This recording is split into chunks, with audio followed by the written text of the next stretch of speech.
ये प्रेजेंटेशन का जो विषय है वो है accelerating progress towards millennium development goals. मुझे ये पता लगा है कि मिलेनियम डेवलपमेंट गोल्स पर पहले भी यहाँ पे प्रेजेंटेशन हो चुका है, तो मेरे ख्याल से आप सभी MDGs से परिचित होंगे, लेकिन फिर भी क्योंकि ये प्रेजेंटेशन एक्सेलरेशन टुवर्ड्स MDGs है, तो मेरे ख्याल से एक बार रिकैपिचुलेट कर लेते हैं कि MDGs है क्या, उस पे हमारी प्रोग्रेस क्या है और फिर उसके हिसाब से किस तरीके से एक्सेलरेट किया जा सकता है प्रोग्रेस को। प्रेजेंटेशन का जो स्ट्रक्चर है वो इस तरह से है। सबसे पहले हम MDGs पे चर्चा करेंगे, फिर हम देखेंगे MDGs क्योंकि ग्लोबल टारगेट्स हैं, यानी कि पूरी दुनिया के टारगेट्स हैं, तो नेशनल गोल्स जो हैं, जो भारत सरकार के जो गोल्स हैं और जो स्कीम्स हैं वो किस तरीके से इन गोल्स से रिलेट करती हैं, उन पर चर्चा करेंगे। फिर इंडिया की क्या प्रोग्रेस रही है अब तक MDGs पर, और उसके अंत में कि अगर हमें प्रोग्रेस विकास इन टारगेट्स पे एक्सेलरेट करना है तो क्या क्या तरीके हो सकते हैं। सबसे पहले कि MDGs हैं क्या।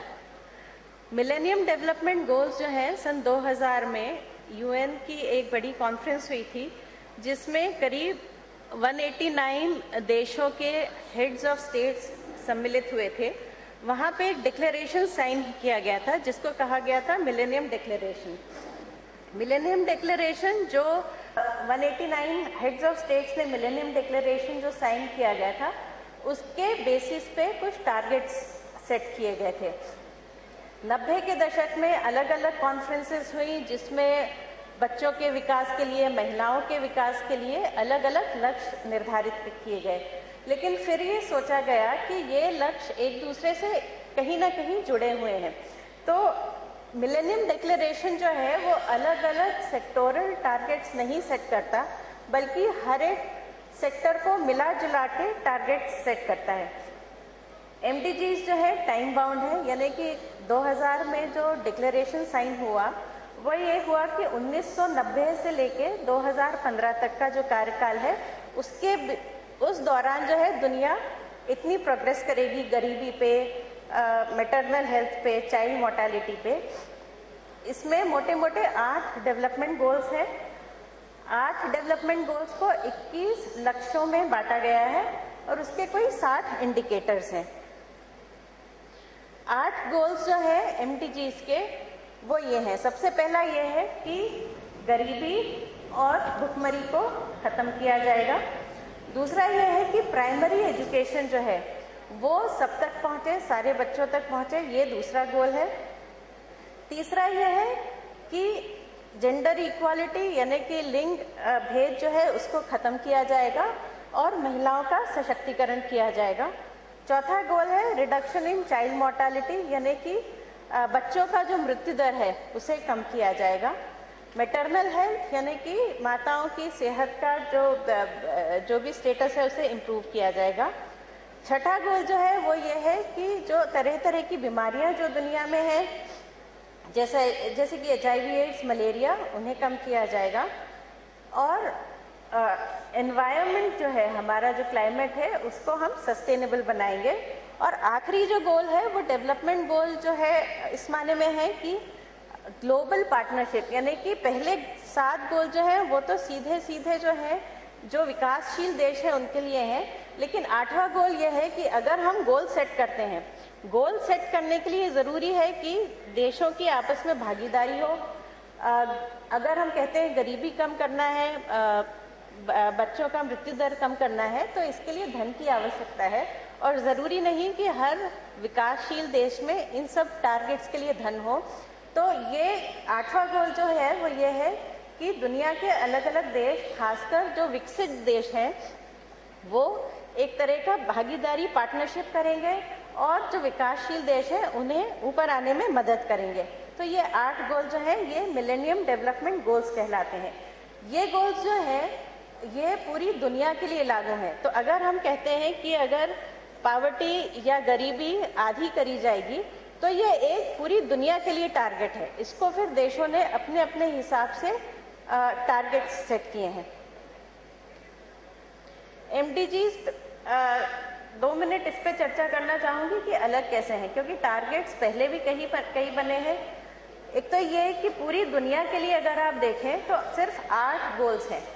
ये नहीं कि एक लंबी चौड़ी लिस्ट है, एक लिमिटेड लिस्ट है, लेकिन जो एक बहुत बेसिक लिस्ट है, फंडामेंटल लिस्ट है, जो हर देश पे अप्लाई करती है। कोई भी देश जो ये नहीं चाहेगा कि गरीबी बढ़े या भुखमरी बढ़े या बच्चों को शिक्षा न मिले।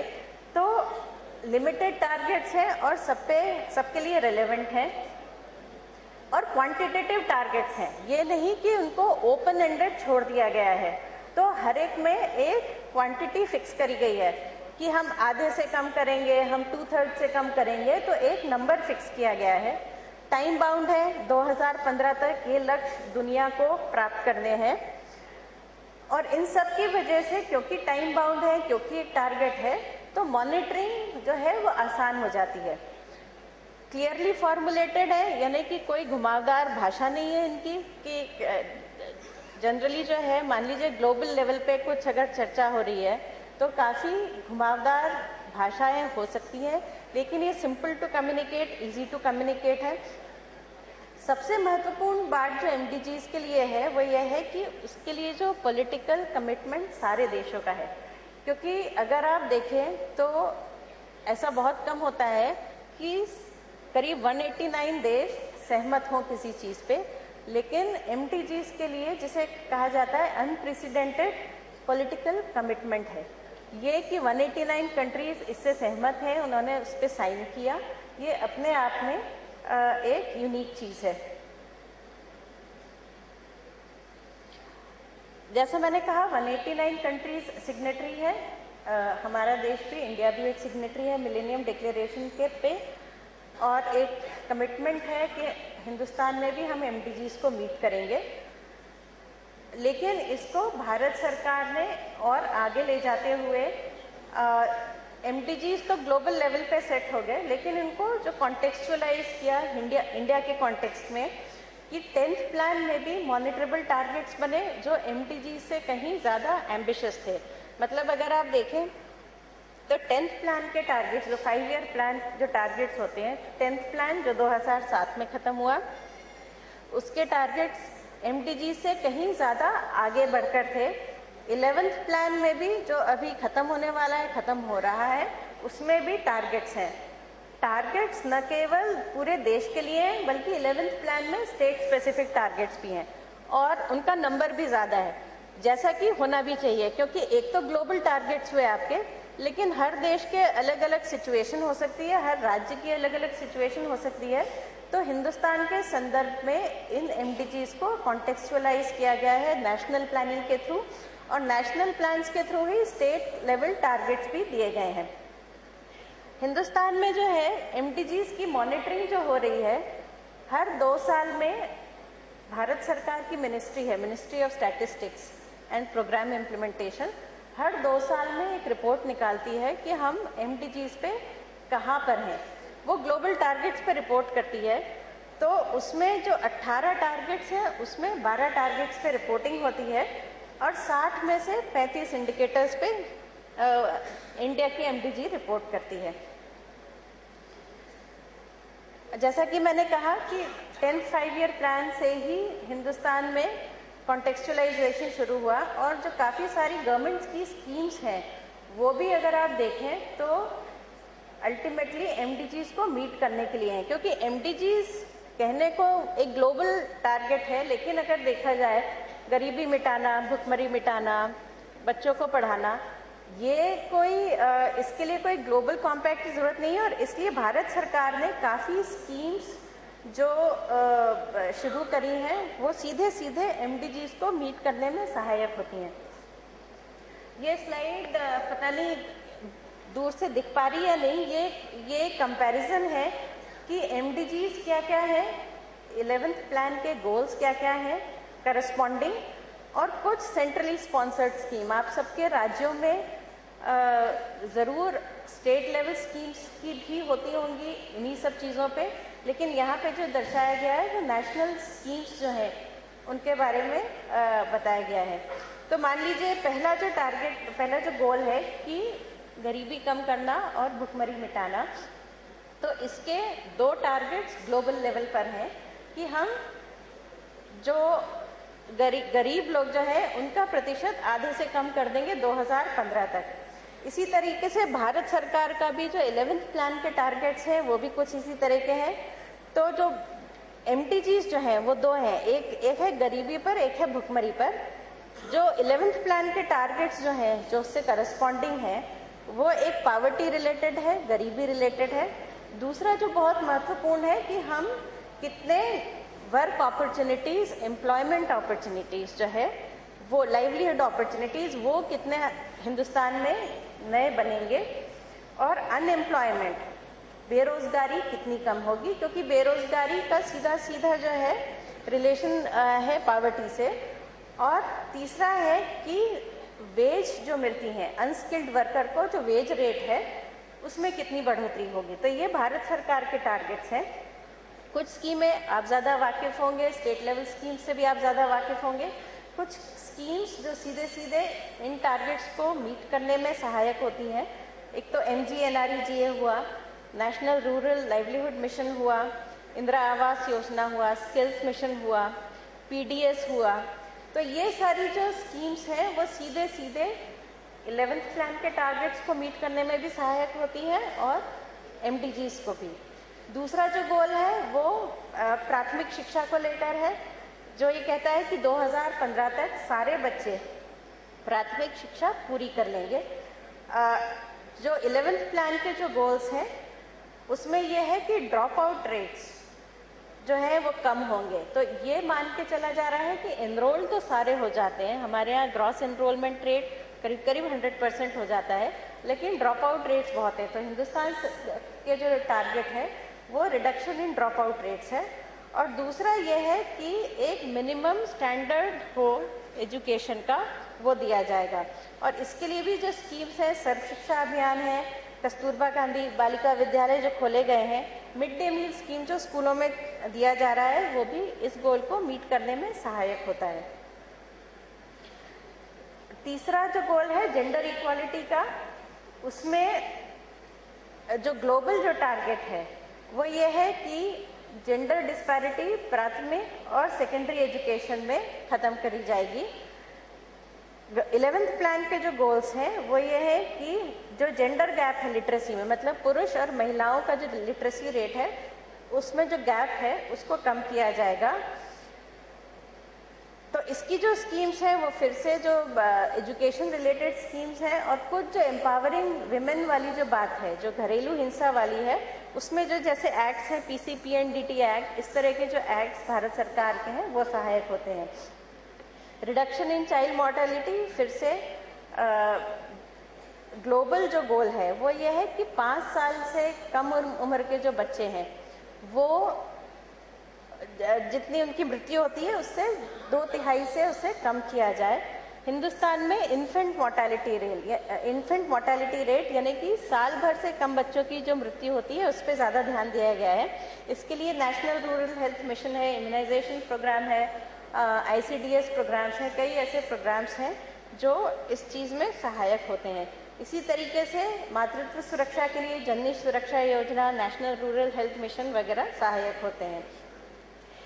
HIV, एड्स, मलेरिया और जो दूसरी डिजीजेस हैं उसका जो गोल है उससे रिलेटेड भी नेशनल रूरल हेल्थ मिशन हुआ, ट्यूबरकुलोसिस कंट्रोल प्रोग्राम हुआ, एड्स कंट्रोल प्रोग्राम हुआ। ये सारी जो है स्कीम्स सहायक होती हैं। और एनवायरमेंटल सस्टेनेबिलिटी में अलग अलग जो है टारगेट्स हैं, जिसमें कि एक ये है कि जो हमारा जो फॉरेस्ट कवर है उसे बढ़ाया जाएगा, अर्बन वेस्ट वाटर कम किया जाएगा, क्लीन ड्रिंकिंग वाटर पेयजल जो है दिया जाएगा, और एनर्जी एफिशिएंसी को बढ़ाया जाएगा। तो इसके लिए भी भारत सरकार के अलग अलग से स्कीमें हैं। ये मैं इसलिए बता रही हूँ कि जब हम कहते हैं एक्सेलरेशन फ्रेमवर्क, तो एक्सेलरेट हम कुछ स्कीम्स के आधार पे करेंगे, कुछ फंडिंग एलोकेशन के आधार पे करेंगे, कुछ रूल्स, लॉज, एक्ट्स होंगे जो इस चीज़ में सहायक होंगे।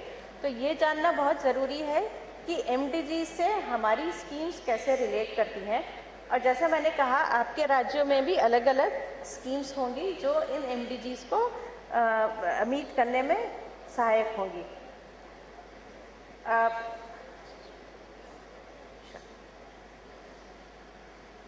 एमडीजीज की जो प्रोग्रेस है, जैसा मैंने कहा, मिनिस्ट्री ऑफ स्टैटिस्टिक्स और प्रोग्राम इम्प्लीमेंटेशन वो मॉनिटर करती है। हर 2 साल में एक रिपोर्ट निकलती है। 2011 में आखिरी रिपोर्ट निकली थी। तो वो हमें क्या बताती है कि जो टारगेट्स हैं कि पावर्टी कम की जाएगी, गरीबी कम की जाएगी और भुखमरी कम की जाएगी। तो इंडिया के जो ट्रेंड्स जो बताते हैं वो ये बताते हैं कि पावर्टी का टारगेट तो फिर भी मीट हो सकता है, लेकिन जो हंगर वाला टारगेट है वो या तो स्लो है या ऑफ ट्रैक है, यानी कि उसमें हमारी जो प्रोग्रेस रही है कंट्री एज अ होल, वो इतनी प्रोग्रेस नहीं हो पाई है कि हम वो वाला टारगेट मीट कर पाएंगे। तो पहला जो गोल है जिसमें पावर्टी और हंगर दोनों हैं, तो पावर्टी पे तो हम लोग करीब करीब ठीक ठाक प्रोग्रेस कर रहे हैं, लेकिन हंगर पे नहीं कर रहे हैं। मिनिस्ट्री की जो रिपोर्ट है उसमें स्टेट्स के भी नाम दिए गए हैं कि कौन से स्टेट्स जो हैं ये टारगेट मीट कर पाएंगे, कौन से स्टेट्स जो है थोड़ा सा प्रयत्न करने पे मीट कर पाएंगे, और कौन से स्टेट्स ऐसे हैं जहाँ पे ट्रेंड्स को देखते हुए लगता नहीं है कि टारगेट मीट कर पाएंगे, अनलेस कुछ ऐसे स्कीम्स, कुछ ऐसे प्रयास हो जो वो ट्रेंड्स को काफ़ी एक्सेलरेट कर दें। ये अंडर नरिशमेंट का भी यही है कि स्टेट्स जो है आइडेंटिफाई किए गए हैं। तो आप लोग जिन जिन स्टेट से आ रहे हैं उन स्टेट्स में अगर स्लो प्रोग्रेस है, तो जैसे मान लीजिए जो स्लो स्टेट्स 26 की कैटेगरी मान लीजिए मिनिस्ट्री ऑफ स्टैटिस्टिक्स ने जो निकाली है, जो अंडर नरिशमेंट बच्चों का जो अंडर वेट होता है उस पे जो स्लो स्टेट्स हैं, मान लीजिए जैसे बिहार, झारखंड, मध्य प्रदेश, छत्तीसगढ़, उत्तर प्रदेश, उत्तराखंड, राजस्थान, दिल्ली, हरियाणा, गुजरात, गोवा, उड़ीसा, वेस्ट बंगाल, असम, अरुणाचल प्रदेश, नागालैंड, मेघालय, त्रिपुरा और केरला में भी स्लो है। स्लो इसलिए है क्योंकि केरला का स्लो इसलिए है क्योंकि केरला वैसे ही काफ़ी हाई लेवल पे था, तो उसको और कम करना जो है, लेकिन केरला वैसे भी काफ़ी आगे है। बट क्योंकि एक एग्रीगेट लेवल पे अगर आप कहते हैं कि लिटरेसी रेट 50% बढ़ा दी जाए, तो जो स्टेट 90%, 95% पे ऑलरेडी है, तो उतना आगे बढ़ना थोड़ा मुश्किल होता है। लेकिन ये सारी जो रिपोर्ट्स हैं, ये सारी मिनिस्ट्री ऑफ स्टैटिस्टिक्स की वेबसाइट पे भी है। तो जिस जिस स्टेट्स पे आप हैं उस स्टेट्स के अगर आप एग्जैक्ट सिचुएशन पता करना चाहते हैं, मेरे पास इतना समय अभी नहीं है, स्टेट स्पेसिफिक रिपोर्ट्स भी बनाई गई हैं 2010 में कि हर स्टेट कहाँ किस किस लेवल तक पहुंच गया है। तो जिस राज्य से आप हैं, अगर आप इंटरेस्टेड हैं तो आप मिनिस्ट्री की वेबसाइट पे अपने राज्य के बारे में खासकर जानकारी प्राप्त कर सकते हैं। अगर एजुकेशन देखा जाए तो एजुकेशन पे करीब Hindustan as a whole is on track. Enrolment काफ़ी अच्छा रहा है, जैसा कि मैंने पहले कहा कि ड्रॉप आउट रेट ज़्यादा बड़ा कंसर्न है, और दूसरा बड़ा कंसर्न यह है कि जो क्वालिटी मिल रही है प्राइमरी एजुकेशन पे, उसे किस तरीके से सुधारा जाए। जेंडर इक्वालिटी में 3 इंडिकेटर्स हैं। एक तो यह है कि एजुकेशन में गर्ल्स और बॉयज़ का रेशियो जो है वो समान रहे। दूसरा यह है कि वेज एम्प्लॉयमेंट में विमेन का नॉन एग्रीकल्चर सेक्टर में कितना सहयोग है, और तीसरा है proportion of seats held by women in national parliament. तो इन तीनों इंडिकेटर्स में पहला वाला जो इंडिकेटर है उसमें India as a whole is doing very well. But जो बाकी 2 जो इंडिकेटर्स हैं, जो वेज एम्प्लॉयमेंट में महिलाओं की भागीदारी है और जो नेशनल पार्लियामेंट में, हमारे यहाँ पंचायती राज में 33% रिजर्वेशन है, कई राज्यों में 50% रिजर्वेशन भी है। उस वजह से महिलाओं की भागीदारी लोकल गवर्नमेंट तो ये सारे टारगेट्स हैं। बेसिकली इसमें ये है कि आपके पावर्टी रिडक्शन के टारगेट्स करीब मीट करते हैं, एजुकेशन के टारगेट्स मीट करते हैं, लेकिन hunger, child mortality, maternal health पे जो है हिंदुस्तान को अभी काफ़ी काम करना है, the country as a whole. मेरे पास समय थोड़ा सा कम है। ये स्टेट स्पेसिफिक कुछ आंकड़े हैं कि कौन सा स्टेट कहाँ से कहाँ पहुँचा। एनवायरमेंटल सस्टेनेबिलिटी में सेफ ड्रिंकिंग वाटर का जो टारगेट है उस पे हिंदुस्तान काफ़ी ठीक चल रहा है, लेकिन बाकी जो टारगेट्स है उस पे हम इतना ठीक काम नहीं कर रहे हैं। एक्सेलरेशन फ्रेमवर्क और खासकर जो स्टेट्स और डिस्ट्रिक्ट्स की अगर बात करें तो करना हमें यह है कि टारगेट्स को आइडेंटिफाई करना है। तो स्टेट्स के लिए तो भारत सरकार ने अपने नेशनल प्लान में कुछ टारगेट्स 11th प्लान में सेट किए थे, उम्मीद है 12th प्लान में भी सेट होंगे। लेकिन डिस्ट्रिक्ट्स के अगर करने हैं तो डिस्ट्रिक्ट लेवल पे टारगेट पहले सेट करना ज़रूरी है, क्योंकि अगर आपको कुछ गोल अचीव करना है, अगर टारगेट नहीं होगा तो गोल अचीव कैसे करेंगे। तो सबसे पहला काम ये होना चाहिए कि टारगेट्स आइडेंटिफाई होना चाहिए। उस टारगेट को अगर नहीं है डिस्ट्रिक्ट लेवल पे, आपकी डिस्ट्रिक्ट प्लानिंग की जो प्रोसेस होता है उसमें विजनिंग की जो एक्सरसाइज होती है उसमें अपने ज़िले के लिए, अपनी पंचायत के लिए टारगेट सेट किए जा सकते हैं, प्रोग्रेस को मॉनिटर करी जा सकती है उसी प्रोसेस के थ्रू, और की इंटरवेंशन स्कीम्स कौन कौन सी आ रही हैं वो आइडेंटिफाई करना है। अगर मान लीजिए प्रोग्रेस स्लो है तो बॉटलनेक्स क्या क्या हैं, कि किन जगहों पे कि इतनी सारी स्कीम्स के होते हुए भी क्यों प्रोग्रेस नहीं हो रही है, ये बॉटल एग्जाम्पल्स भी हैं। और फिर एक एक्शन प्लान बनाना है जिसको मॉनिटर किया जा सके। और इन सब के लिए जैसे मैंने कहा नेशनल प्लानिंग एक एक्सरसाइज होती है, स्टेट प्लानिंग एक्सरसाइज होती है, डिस्ट्रिक्ट प्लानिंग को भी अगर उसी तरीके से यूज़ किया जाए कि कम्युनिटी के साथ, पंचायती राज के जो इलेक्टेड रिप्रेजेंटेटिव्स हैं उनके साथ मिलके कि हमारे डिस्ट्रिक्ट की या हमारे पंचायत की, ग्राम पंचायत की या पंचायत समिति की क्या हम देखना चाहते हैं आज से 5 साल बाद, तो एक लक्ष्य निर्धारित करके और फिर ये देखा जाए कि क्या क्या रिसोर्सेज हैं।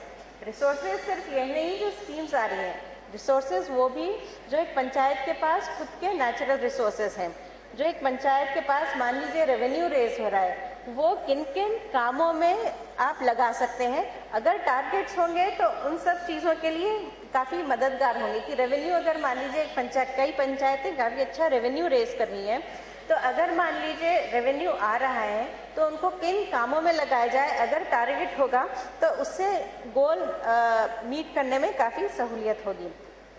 कुछ केस स्टडीज़ मैंने यहाँ पे लिखी हैं, काफ़ी हैं, कुछ ही लिखी हैं। पहले की 3 नेशनल लेवल है, कंबोडिया, बोत्सवाना, रवांडा की। बेसिकली कि कैसे कुछ देशों ने अपने पॉलिसी में छोटी छोटी चीज़ें करके, जैसे बोत्सवाना में child survival and development strategic plan है। कोई इसमें क्योंकि साउथ अफ्रीकन कंट्रीज़ में भी चाइल्ड मोर्टालिटी एक बहुत बड़ा चिंता का कारण है, बहुत बड़ा चैलेंज है, तो एक स्पेशल प्लान बना के इंक्लूडिंग उसमें बहुत छोटी छोटी चीज़ों के लिए भी ध्यान दिया गया है कि घरों पे मच्छरदानी देना, क्योंकि मलेरिया काफ़ी वाइड स्प्रेड है सब सहारन अफ्रीका में। तो हर चीज़ का ध्यान रखते हुए कि डायरिया के हमारे यहाँ भी ORS होता है, लेकिन उसके साथ कुछ इंश्योरेंस प्लान लिंक करना, कुछ वाटर एंड सैनिटेशन का लिंक करना, क्योंकि हर चीज़ कहीं ना कहीं एक दूसरे से जुड़ी होती है। तो अगर हम हेल्थ देखते हैं तो उसके लिए एनवायरमेंटल क्लीनलीनेस, पानी है या नहीं, इंफ्रास्ट्रक्चर, PSC वगैरह है या नहीं, ये सब चीज़ें भी जुड़ी होती हैं। तो एक होलिस्टिक प्लान देखते हुए किस तरीके से देशों ने अपना किया। मैंने सिर्फ एक ही लिखा है अपने देश में से, छत्तीसगढ़ का PDS का, लेकिन कई एग्जाम्पल्स हैं। हमारे यहाँ केरला है, वेस्ट बंगाल है, तमिलनाडु है, गुजरात के भी चिरंजीवी योजना है, हिमाचल प्रदेश की काफ़ी योजना है, और पंचायत स्तर पे भी काफ़ी काम हो रहा है जो शायद डॉक्यूमेंटेड नहीं है, कि राजस्थान के एक सरपंच ने कैसे 1 साल में 100% एनरोलमेंट बढ़ाया, या मान लीजिए बिहार के कोसी रिवर से किसी सरपंच ने कैसे फ्लड मैनेजमेंट का काम किया। तो एक अगर लक्ष्य हो कि यहाँ तक पहुँचना है तो लोकल सॉल्यूशंस, नेशनल सॉल्यूशंस तो होते हैं, लेकिन नेशनल सॉल्यूशन और स्टेट सॉल्यूशंस को किस तरीके से फ़ायदा उठाया जाए वो लोकल लेवल पर ही प्लानिंग हो सकती है। तो एक्सेलरेट करने का तरीका ये है कि अपने अपना जो कॉन्स्टिट्यूएंसी है, अपना जो परिवेश है, अपने जो नंबर ऑफ हाउस होल्ड्स हैं, उसमें देखें, कुछ लक्ष्य बनाएं। जो लोकल प्लानिंग प्रोसेस है उन्हें पूरी तरीके से यूज़ करें। कई बार जो है हम लोग जो ऊपर से जो सर्कुलर्स आए होते हैं उसमें कहीं भटक जाते हैं। लेकिन अगर हम एक विजनिंग के रूप में अगर देखें कि ये हमारा गांव का, हमारी पंचायत का ये विजन है और इसे हम ऐसे पहुंचेंगे, इसमें पंचायत की भूमिका बहुत ज़रूरी है। सरकार के ऑफिशियल्स तो हैं ही, पंचायत की भी भागीदारी बहुत ज़रूरी है और कम्युनिटी को साथ लेके चलना, मॉनिटरिंग करना, क्योंकि ये जो डेवलपमेंट टारगेट्स आपने देखे होंगे, ये कोई इंफ्रास्ट्रक्चर रिलेटेड नहीं है, ये लोगों से जुड़े हुए टारगेट्स हैं कि गरीबी कम हो, भूखमरी कम हो, बच्चे पढ़ने जाएं, बच्चों की मृत्यु ना हो। तो इसकी अगर माइक्रो लेवल पे सिर्फ कम्युनिटी मॉनिटरिंग ही एक प्रोग्रेसिव मॉनिटरिंग कहला सकती है कि उससे फिर आप वहीं पे मॉनिटर करके पता भी कर सकते हैं कि क्या प्रॉब्लम्स हैं, क्या इश्यूज हैं, और वहीं पे उसका आप सोल्यूशन भी दे सकते हैं। तो in an ideal situation, community monitoring followed by micro planning, look at local solutions, national governments, state governments एक एनेबलिंग एनवायरनमेंट देती हैं, एक फंडिंग विंडो प्रोवाइड करती हैं, स्कीम्स प्रोवाइड करती हैं। लेकिन क्योंकि हमारे पास ये सारे रिसोर्सेज हैं, हमारे पास इलेक्टेड रिप्रेजेंटेटिव्स भी हैं, हमारे पास ऑफिशियल्स भी हैं, तो लोकल सॉल्यूशन ढूंढ के उन्हें वहीं पे इम्प्लीमेंट किया जाए। Thank you very much.